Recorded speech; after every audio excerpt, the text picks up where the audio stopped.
47 പെണ്ണ് കണ്ടിട്ട് ഒത്ത കല്യാണം. ആ വിളക്ക് കൊടുത്ത് സ്വീകരിച്ചാൽ ആ വളയത് ചടങ്ങ് കഴിഞ്ഞാലേ മോക്കം അങ്ങോട്ട് കേറാലോ. ആ കേറുന്നില്ലല്ലേ? ആ സോപ്പിട്ട് കേൾപ്പിച്ചാൽ മതി. കേൾക്കോ?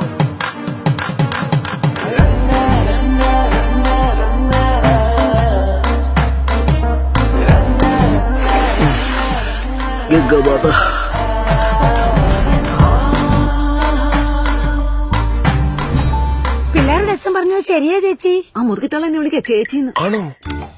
എടാ നിന്റെ പരിചയത്തിലേ വല്ല കള്ളന്മാരും ഉണ്ടാ? വിശ്വസിക്കാൻ പറ്റിയൊരു കള്ളനായിരിക്കണം. തമ്പി ബോംബ് കൗങ്കിട്ട് മാവ വന്നതാ. അരുണേട്ടാ അരുണേട്ടാ. അതെ, അലമാര എപ്പോ കൊണ്ടുവരും? മോളെ അലമാര വരൂ. സുകുമാർ ചേച്ചി എന്ത് വലിയ അലമാരാണ് വന്നേക്കണ. കുറച്ചുകൂടെ വലിപ്പവും വിസ്താരമുള്ള വീട്ടുകാർക്ക് കെട്ടിച്ചു കൊടുത്താൽ മതിയായിരുന്നു. അലമാര ബാംഗ്ലൂരിൽ കിടക്കാതാ? ആ അലമാരയുടെ എന്തോ കൊണ്ടിട്ടില്ലേ? അച്ഛന്റെ കൈ മുറിഞ്ഞു. കൂടുകൂടാന്നാ ചോര പോകുന്നേ. അല്ലെങ്കിൽ തന്നെ ഈ അലമാര പ്രശ്നം. ഇനി നീ കുടുംബാലം ഉണ്ടാക്കല്ലേ? അത് അലമാരയല്ലേ, അമ്പലമൊന്നുമല്ലല്ലോ.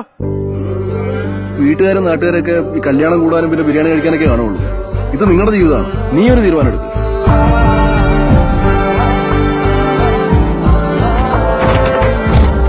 കൈയും കാലും ഉണ്ടായിരുന്നെങ്കിൽ എങ്ങോട്ടെങ്കിലും ഇറങ്ങി ഓടി രക്ഷപ്പെടാമായിരുന്നു.